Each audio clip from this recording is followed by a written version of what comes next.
हे अर्जुन, भय एक ऐसा शत्रु है जो तुम्हारे मन में संदेह और असुरक्षा के बीज बोता है। यह मनुष्य को उसकी सच्ची शक्ति से दूर ले जाता है। जिस प्रकार अज्ञान के अंधकार में हमें सत्य दिखाई नहीं देता, वैसे ही भय का अंधकार तुम्हारे सत्य और कर्तव्य के पथ को ढक देता है। इसीलिए हे पार्थ, भय को नाश करना ही तुम्हारा पहला कर्तव्य है।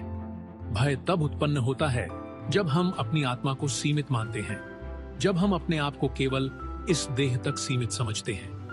परंतु यह जान लो हे अर्जुन कि तुम केवल इस नश्वर शरीर तक सीमित नहीं हो। तुम्हारा आत्मा अमर, अविनाशी और शाश्वत है, जो मृत्यु से परे है, जो जन्म और मृत्यु के बंधनों से मुक्त है। उसे किस बात का भय हो सकता है? हे धनंजय, याद करो कि जब किसी कार्य को संपन्न करने का समय आता है तो वीर वही है जो अपने भय को काबू में रखता है। जैसे सूर्य अपने तेज से अंधकार को मिटा देता है, वैसे ही ज्ञान का प्रकाश तुम्हारे भय को समाप्त कर सकता है। यदि तुम अपने वास्तविक स्वरूप को पहचानोगे तो भय के लिए कोई स्थान ही नहीं रहेगा। तुम्हारे भय का एक और कारण है, हे कौन्तेय, अहंकार। जब व्यक्ति यह सोचता है कि मैं ही करता हूं, तब उसमें कर्तृत्व का भाव आ जाता है और इसके परिणाम स्वरूप उसे भय भी होता है। लेकिन तुम यह समझो कि वास्तविक कर्ता तो मैं हूं, परमात्मा हूं। तुम केवल एक निमित्त मात्र हो। जब तुम यह जान लोगे कि तुम्हारे कर्तव्य का असली अधिकारी मैं हूं, तब तुम्हें किसी प्रकार का भय नहीं रहेगा। हे अर्जुन, कर्म करो, फल की चिंता मत करो। यही मार्ग है भयमुक्त जीवन का। तुम अपने कर्मों को बिना किसी स्वार्थ और अपेक्षा के करो, क्योंकि तुम्हारा अधिकार केवल कर्म पर है, फल पर नहीं। जो व्यक्ति अपने कर्मों का बोझ मुझ पर समर्पित कर देता है, वह भय से मुक्त हो जाता है। मैं ही उसकी ढाल बन जाता हूँ, मैं ही उसकी रक्षा करता हूँ।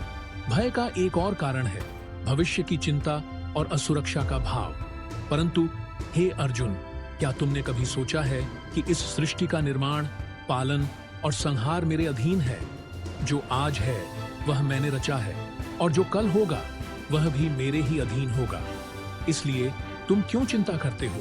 जिस प्रकार वायु स्वतः प्रवाहित होती है, वैसे ही तुम्हारा जीवन भी मेरे अधीन प्रवाहित हो रहा है। तुम्हारा कर्तव्य केवल आज के कर्म पर ध्यान देना है, न कि भविष्य की चिंता करना। हे अर्जुन, यह भी जान लो कि हर जीव अपने प्रारब्ध और कर्मों के अनुसार जीवन के उतार चढ़ाव देखता है। कोई कष्ट आए या आनंद, सब मेरे विधान में है। इसीलिए किसी भी परिस्थिति में भय से विचलित न हो। जो स्थिर चित्त वाला होता है वह मुझे प्रिय है। वह अपनी अवस्था में अडिग रहता है और उसके हृदय में न कोई भय होता है, न ही कोई मोह। इस जीवन में सच्चा वीर वही है जो अपने मन के भय को जीत लेता है।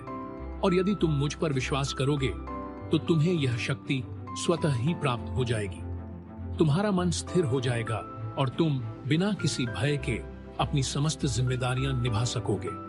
अतः हे अर्जुन, अपने भीतर के अंधकार को मिटाओ और आत्मा के उस प्रकाश को पहचानो जो हर समय तुम्हारे साथ है। वह प्रकाश ही तुम्हें भयमुक्त करेगा। जान लो कि मैं ही तुम्हारा संरक्षक हूँ, मैं ही तुम्हारा सखा हूँ और मैं ही तुम्हारा गुरु हूँ। इसलिए हर समय मेरी शरण में रहो और निर्भय होकर अपने कर्म करो। तुम्हारे हर कदम पर मैं तुम्हारे साथ हूँ। इसलिए हे पार्थ, उठो, अपने शस्त्रों को धारण करो और अपने कर्तव्यों का पालन करो। यह जान लो कि मैं तुम्हारे साथ हूँ और किसी भी भय से तुम घबराओ मत।